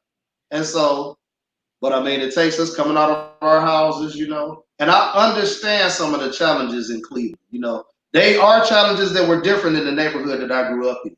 I know there are some parents that are, you know, in the household by themselves, and I know they're working 2 jobs. Well, that's why it's so important you got that relationship with the neighbor. Because, like I said in the story a minute ago, Miss Jolly grabbed me out of Randall Park Mall. My mother wasn't there to see me. It was the neighbor who saw me. And that comes from, you know, really building up a community. So let me ask you something. It sounds like even today, everybody's trying to figure out how to do more than just be a teacher in order to be effective in the space of school. Do you think that there needs to be like another element in school? I noticed that they removed home ec classes, and they removed a lot of other resources, and we'll talk about that in a second. But do you think that there needs to be like one more element in school, like one more almost rites of passage type of element that's solely dedicated to help young men become men and get their mind right, and young ladies become actual women and get their minds right? Do you think school needs to be more than just academics? Talk about that. yeah, I mean, definitely. I mean, they are starting to address that too in the district. I know personally, I wanted to at one point, and I have done it, you know, it wasn't necessarily in the curriculum, but I went ahead and showed students, you know, how to balance out a checkbook. I showed them the pitfalls of, you know, getting a credit card and what the interest rate looks like and what happens when you make the minimum payment. I have shown kids, you know, how to do drywall, how to put in electrical, how to frame, how to put up a wall in your house, how to put down ceramic tile. I mean, everybody is not necessarily going to want to go to a 4-year school. And I understand that, but pick up a trade or something like that, you know, so you can be successful. You know, I mean, it's a lot of things you can do. One of them, something I think is great is if you go into HVAC, you know, you go into heating and cooling, or even better yet, being an electrician. You know, electricians make good money, and you're gonna carry around a couple of light switches and a little bit of wire. You know, being a carpenter is a little more work because you got to carry that ceramic tile, you got to carry the drywall. You know, that's gonna have some wear and tear on your body. But you know, electrical work, hey, that's not a bad avenue to go in, and there's not enough exposure, you know, for kids these days. You know, when I was in high school at Warrensville, kids went to Cleveland Heights to go take Autobahn, learn how to work on cars so they could be mechanics. I know Warrensville, you know, we had a planetarium at the time, you know, but kids that was interested in that type of thing. They had an electrical program. So I got some friends now that's working for AT&T because that electrical program was there. They had, you know, graphing, learning how to graph and design. And so, you know, that led to certain people becoming architects. So you definitely need to, you know, because everybody got a skill set. It's just about taking the time to invest in them, you know, to let them develop that skill, you know, and making sure they got opportunities and exposure. Because there's other jobs out here that a lot of times kids in the inner city don't even know exists. And that's a big piece of it. You know, I was talking to a guy not too long ago where he's looking for kids basically at 15 years old that's willing to give up their summers. And what he has them doing is learning how to fly drones. Now, it's important because, you know, those drones, of course, might be $100,000 drone that they're going to end up flying eventually. But the money they can make, you're talking about no college degree. At 18 years old, you might have a salary of $110,000 or $115,000 a year. But he's not looking for kids that come to him at 18. He's looking for kids. He's looking for a certain type of character. So he's looking for the kids that's willing to give up their summers for very little pay, you know, in like the 8th grade. Then come back in the 9th grade. Then come back in the 10th grade. Because see, what you're doing is you're showing him that you really, first of all, are dedicated to it. It's something that you want to do. And you build that trust up in that relationship with the person. That's your networking right there. When I got hired in the district, actually, the person who interviewed me, when I put in a recommendation, the recommendation letter came from his boss. So, and it was all because my mother at the time was teaching, and, you know, I would go in at the end of the school year and help her clean out her room. You know, of course, the teacher next door, you know, she needed help. she would ask, well, hey, can you carry some books down for me? And I mean, I could have complained, and moaned and groaned about it, but guess what? I would have paid for that later on because they would remember that attitude. But because I had an attitude, because I had went in and helped, when she looked at me later on, she was like, oh yeah, that's somebody definitely. So, the relationships you build and the attitude you have when you're young, you never know who the person is that you're across from. Right. I had no idea, when my daughter was coming in from high school, that one day, one of her friends might be the nurse that's going in there, to see to me, to check my blood pressure or something like that. So you never know who the person is going to grow up to be. That's right. I also want you to address how did it feel when the budget cuts resulted in no more music and was gym scaled back as well? And how did that impact you guys? I think, and what happened in that year when they had the budget cuts and they removed the specials, I think class size ballooned up to like maybe close to 40 to 1 on a regular basis, and you had classes back to back to back, and I believe they had early dismissal. So instead of having specials, they had all their classes, and then they had like lunch at the end of the day, and then left, I think, the building at like 1 o'clock.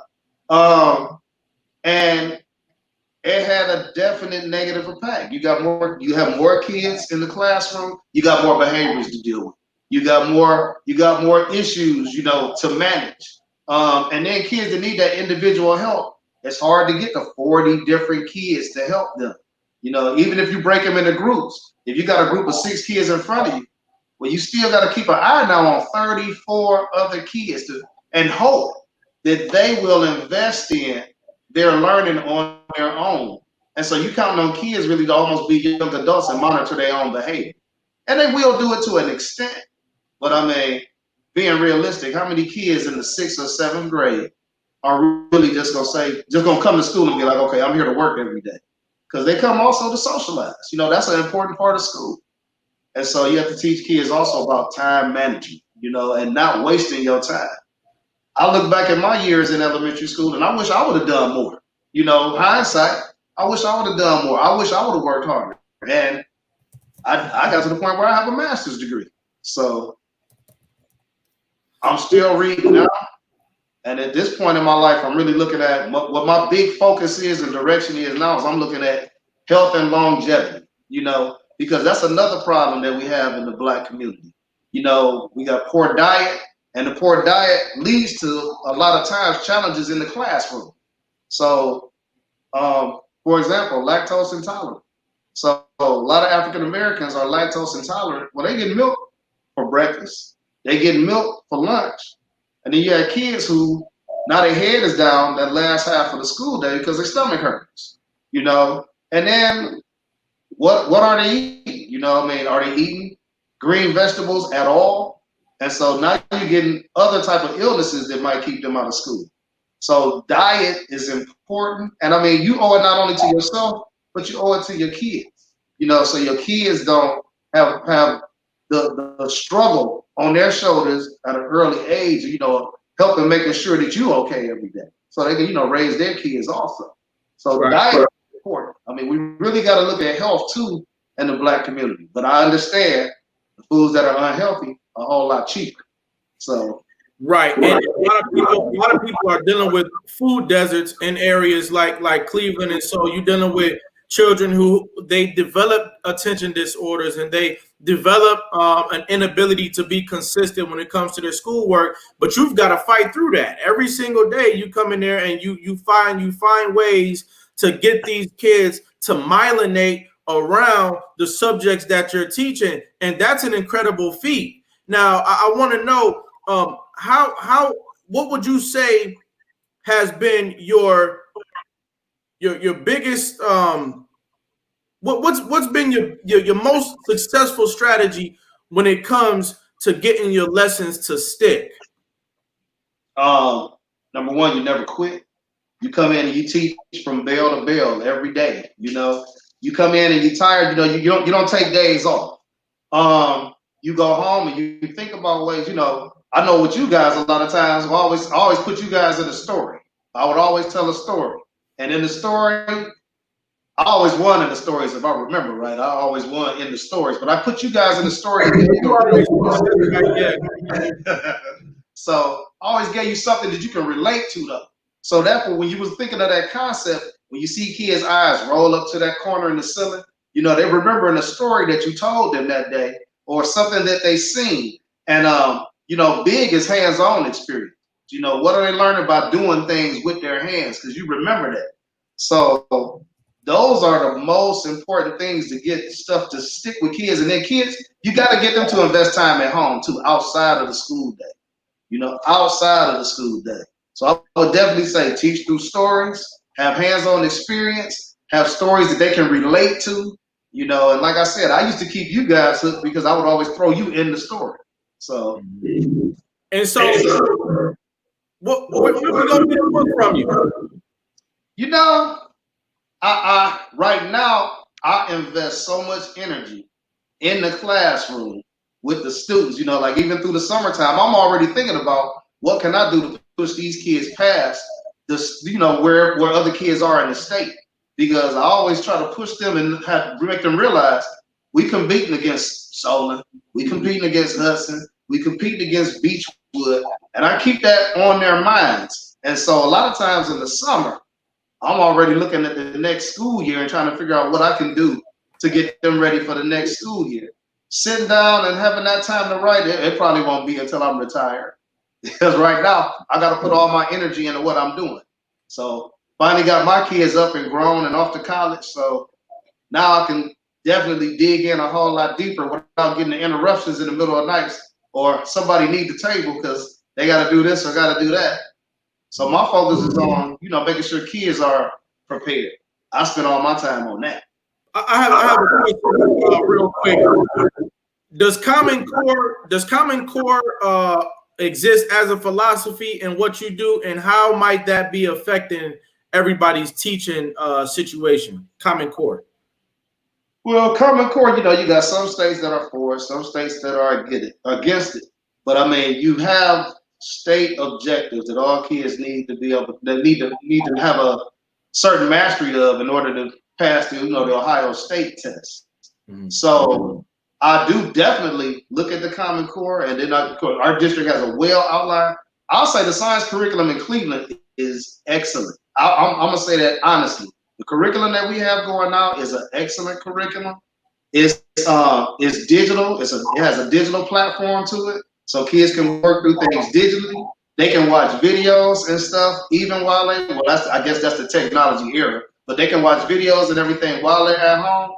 But the curriculum is set up so well, you know, as far as highlighting what the question is, what the big idea is, and all the supporting details that go with it, and the steps in those supporting details. So I know the science curriculum in Cleveland Metropolitan School District, I'm gonna speak specifically to middle school, you know, is outstanding. So, are you confident that the team that you're a part of and the efforts that you're leading are going to be effective for the youth of Cleveland through the COVID-19 pandemic? The COVID-19 pandemic, it worries me because I'm not sure if we even gonna be in the classroom all the time. You know, this is a big concern that we have. I was able to motivate kids while we were out, you know, to go online and, you know, to complete assignments. Mm-hmm. But when they needed that one-on-one instruction, there's not enough hours in the day for all of them, because, you know, I kept an open phone line where kids could call me, and I didn't set up office hours. I said, you know, anytime you need to call me, just call me. But it's definitely going to be a challenge if we're not in a, you know, brick and mortar school. The virtual learning poses a lot of challenges. We had technology issues to overcome. And I mean, I want to give credit to, you know, CEO Gordon, because, you know, he went out and purchased laptops and made sure kids had access to mobile hotspots and tried to close in those gaps. Matter of fact, I think he even went as far as giving all high school students a laptop to make sure they could continue to work. Some families, of course, had the difficulty of, you know, 4 or 5 kids in a household. And the district, of course, was not going to provide 5 computers. So they had to share, you know, so that was a challenge, because you might have a kid where you assign something on Monday and they would tell you, well, I can't get to it till Saturday. And so, you know, you had to have a little flexibility. You got to have some compassion, you know, in what you're doing. You know, Mr. Harvey, Jesse Harvey, this has been a great conversation with you today. We got about 2 minutes before we need to wrap up. I just want to show you something, and then I want to ask you 3 questions that I'm going to need you to answer quickly. All right. All right. First is this. You see this?